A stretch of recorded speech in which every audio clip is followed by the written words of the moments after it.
Biden just gave his concession speech live from the supposedly Biden, supposedly from the White House, supposedly live. Basically gave his concession speech. Isn't it amazing how much we distrust everything now? Completely crazy. It is certainly over for Joe Biden. Uh, let's get into this because I got a little bit of a conspiracy theory on this, and I think you'll follow me on this. What's your source on this? A tinfoil hat? I don't think Joe Biden really wanted to get out of this race. I think Joe Biden wanted to write his own ending. Instead, the Democrats wrote it for him. What do you think about that? Yeah, and I think that the tell is if anything he was saying were genuine, why not resign and make Kamala the president now? Right? Like if everything he's saying is true, that it's time for new leadership and she's the one, she's the Neo of the Democratic Party, then give it to her now. Like wouldn't it be a much more powerful race for her if she was the incumbent? Logical. Right now she's still not the nominee. She supposedly has these delegates locked up, right? But going into the I don't know if we're still calling it a convention or a coronation next month for the Democrats, as the sitting president, I think would be beneficial to her. So I don't believe anything Joe Biden says, or the media for that matter. Like I'm glad you brought this topic up first. We kind of hit on it last week, Gene. Right? Like what was the media saying literally a week ago? That Joe Scarborough was saying that this is the sharpest version of Joe Biden he's ever seen. Oh, I just watched him today. He's a corpse. The guy could barely string two words together on a teleprompter. Well, there are some news reports out there from anonymous sources, Ross, that are looking at what happened to Joe Biden. And, well, let's just get into the story. This is from the New York Post. Demelites accused of steamrolling democracy to oust Biden anoint Kamala Harris. Democratic elites are being accused of steamrolling democracy by forcing President Biden to end his campaign at the 11th hour as part of a sinister plot to swap the octogenarian commander-in-chief at the top of the ticket for Veep Kamala Harris without voter approval. That's a pretty strong opening statement, don't you agree? Absolutely. And the octogenarian thing, I love that, right? Because if you notice, the Democrats are pivoting hard right now to say that President Trump is now the oldest person to run for president in the history of the country, right? They weren't saying that a few weeks ago. Nice gaslighting. Yeah, it's the most disingenuous thing ever. It's never been about age. It's been about cognitive decline. It's been about who's sharp up here. It's not about, if this was about age, okay, you can compare how sprightly Donald Trump has been compared to Joe Biden. I mean, a corpse is more sprightly than Joe Biden. But look at the face on the screen here. They can't even get a photo of her that's not laughing. It's absolutely disgusting. But I want to get into a lot of the story here. What they knew while the general public was awakened to Biden's disturbing decline during the January 27th debate. I don't agree with that. I think those of us who've been paying attention the past 3.5 years, we all knew about that. Democratic insiders had said they spotted the signs a full 12 days before during Hollywood star George Clooney's glitzy June 15th fundraiser. Oh, look at Hollywood, all happy to be around Joe. Following the event that pulled in a record-setting $30 million, Democratic elites knew more than they let on, critics say. Jon Favreau, an Obama White House speechwriter who attended the event, indicated that insiders saw the writing on the wall at the Hollywood event. Quote, I said to my wife, either he'll do great at the debate or we'll realize he was just tired tonight, or he'll perform like this and then the whole country will be talking about it. They knew that this could happen and they did nothing. Another unnamed donor, this is where I love the unnamed stuff, told the Washington Post that Biden's volume and speed were turned way down to an alarming level. Quote, we were worried that if we told the truth, that President Biden was stiff, slow, and dare we say it, fragile, that we risked losing their support for the president, said the donor. It was painful to be deceptive. Now we realize we were not alone withholding what we experienced. They whispered in dark corners and went out late at night and conspired and conspired. I'm floored by this, by the way, to hear Democrat donors openly admitting that they knew that Joe Biden had feeble mind, feeble body that we talk about on the show ad nauseum, but they chose to hide it. That's shocking. Crazy. I'm shocked. Shocked. Is it possible, Gene, that a percentage of the population did not know that Joe Biden had lost it? Like, going into 2020, we knew Joe Biden lost it, right? So, first of all, the Democrats do not respect their voters, right? I was listening to Joe Scarborough the other day. For some reason, I do this. Somebody's got to do it, huh? You know, he made a comment along the lines of, the Republicans are saying that Kamala Harris is a DEI vice president. The majority of people don't even know what DEI means. See, that's their mindset, and that's what the left depends upon, right? They depend on their voters being clueless and ignorant. I guarantee you the majority of people on our side of the political spectrum know exactly what DEI means. So is it possible that a good chunk, maybe a plurality of Democratic voters did not know that Joe Biden was basically a cadaver since before 2020? Yeah, I guess it's possible. But you're right, like the donors, the elites, his cabinet, the vice president, they knew. They damn sure knew. And they kept it a secret because they do not respect their voters. They don't respect them so much that they can care less about the primary. Rush Limbaugh used to say this all the time. He used to say the Democrats view elections as, in their way. They would do away with elections if they could. They will. They tried to get President Trump off the ballot. They got Joe Biden off the ballot. They're going to insert Kamala Harris without a single primary vote ever, delegate ever being elected to vote for her in a democratic process. And lastly, I'll just close with this on this topic is, they say that there is a process. Most of the pundits on TV from the left say there's an orderly process. There's no coronation. Well, what's the process exactly? What process will get Kamala Harris on the ticket for president of the United States? Were the voters involved at all in this process? Any voters? No. And you know what? Kamala Harris has the distinction of being a nominee who has never, in two different presidential primary election cycles, to have never earned a single damn delegate. In 2020, she got 0 delegates. She dropped out before Iowa. And this year, she's a designee, not a nominee. But I think a more interesting question, a more delicious question for me, Ross, is who swung the hatchet? Who is the one that brought the hammer down on Joe Biden? Was it Kamala Harris? Was it Nancy Pelosi? Was it Chuck Schumer? Was it Barack Obama? This article sort of lends some credence to the idea that it was President Obama, but he didn't want his fingerprints on it. Like what you see so far? Go ahead and smash that thumbs up button. Also, leave us a comment and tell us what you're thinking. And don't forget to subscribe so you never miss another show. Sealing Biden's fate. Biden's unsettling performance at the fundraiser inspired George Clooney's blistering op-ed that was published 4 weeks later, lighting the fuse of the left's calls for the president to reconsider his election bid. If you keep going down through it, okay, here's a quote from the op-ed. It's devastating to say it, but the Joe Biden I was with 3 weeks ago at the fundraiser was not the Joe big effing deal Biden of 2010. He wasn't even the Joe Biden of 2020, and that was a pretty bad Joe Biden back then, too. He was the same man we all witnessed at the debate. Billionaire businessman Barry Diller credits Clooney's editorial in particular with sealing Biden's fate. So people are talking about George Clooney being the hatchet man.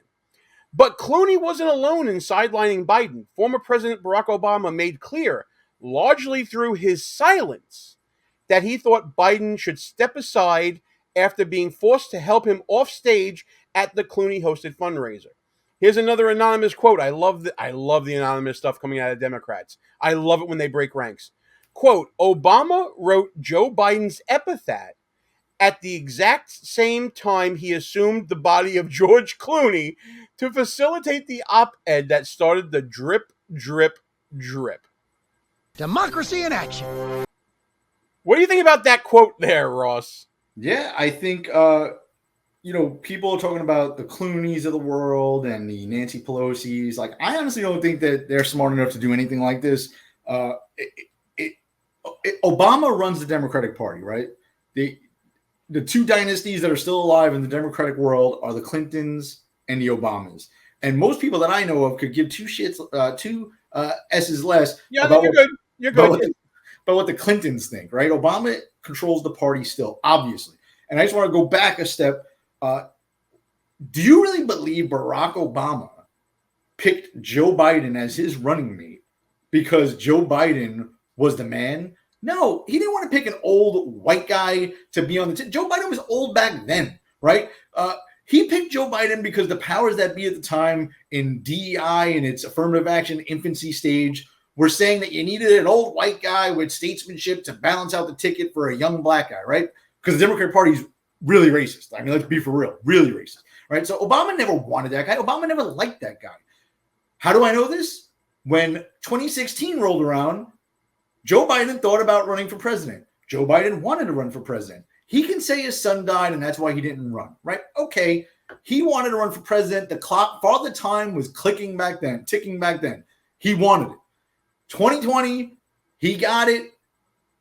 If you remember, Obama did not endorse Joe Biden in 2020. He wanted to let the process play out, right? So the Obamas and the Bidens are not friends. So I don't believe Pelosi and Clooney and the media and his cabinet, none of them had anything to do with this overthrow of Joe Biden. If anybody had anything to do with it, it was Barack Hussein Obama and that crew. Well, and I think that, to your point, Biden was foisted upon Obama in 2008 and 2012 because they didn't know if the suburban vote would come out for him the way that it did in those elections. And they thought that Scranton Joe, Pennsylvania being the swing state that it is, would be helpful. And ultimately, I think it was a good decision, but it's not like they gave Joe a lot of responsibility when he was, a vice president. Didn't Obama appoint him in charge of finding the cure for cancer or something like that? Do you remember that nonsense? Like Joe's going to save humanity? Flashback. If I'm elected president, you're going to see the single most important thing that changes in America is we're going to cure cancer.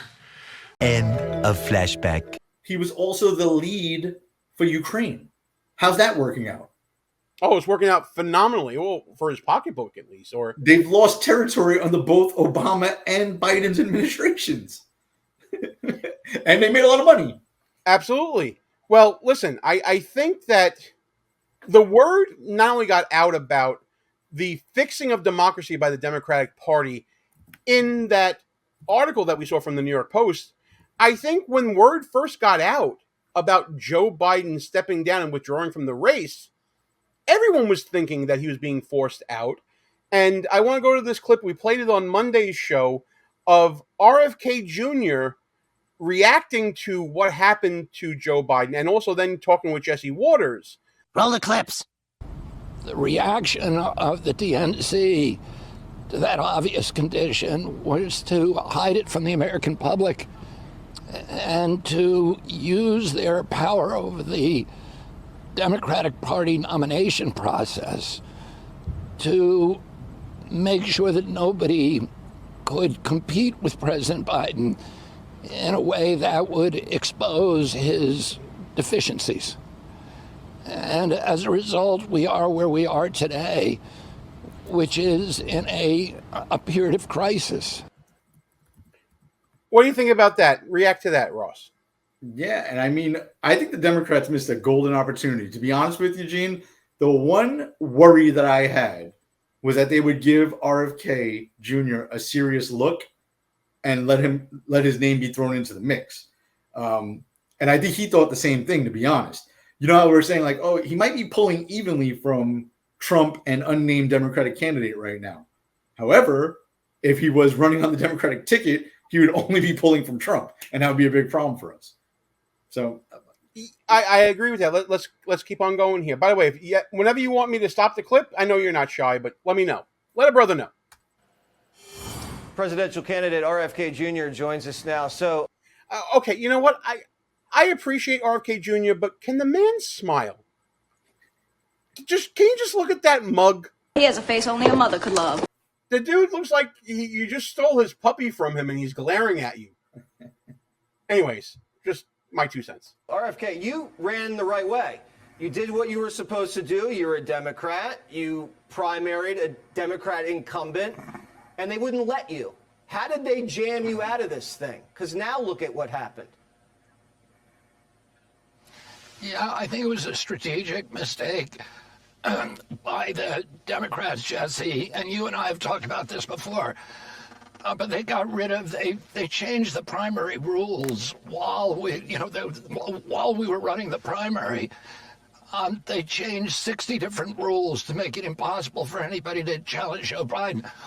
One of the things that you remember that they did to me is I've been campaigning in New Hampshire, so they adopted a rule that said that any political candidate, any Democratic candidate who campaigns in New Hampshire, who steps foot into the state of New Hampshire, that all of their votes would go to the president, all of their delegates would go to the president, instead of going to that. And then they shut down the Florida primary. They shut down a bunch of primaries, just said, we're not running them. We already have our candidate. You know, a few weeks ago, President Biden was ridiculing Vladimir Putin, who won 88% of the vote in Russia. And he said, you know, that was a fixed election, because President Putin had made sure no adversaries could challenge him, and also that he had fixed the press so the press wouldn't cover his adversaries. Well, the Democratic Party succeeded in doing the same thing. I haven't been allowed on any of the Democratic networks, ABC, NBC, CBS, CNN, as you know, Fox has allowed me on, although Fox, people like you have allowed me to speak. You debate me. You give me a platform, even though you don't agree with things that I say. And I think that's the way the media is supposed to work. It certainly is the way the media is supposed to work, but this isn't how media works in America anymore. Are the comparisons to Putin apt in this particular situation? Oh, man, are they, Gene? Let me ask you a few questions, Gene.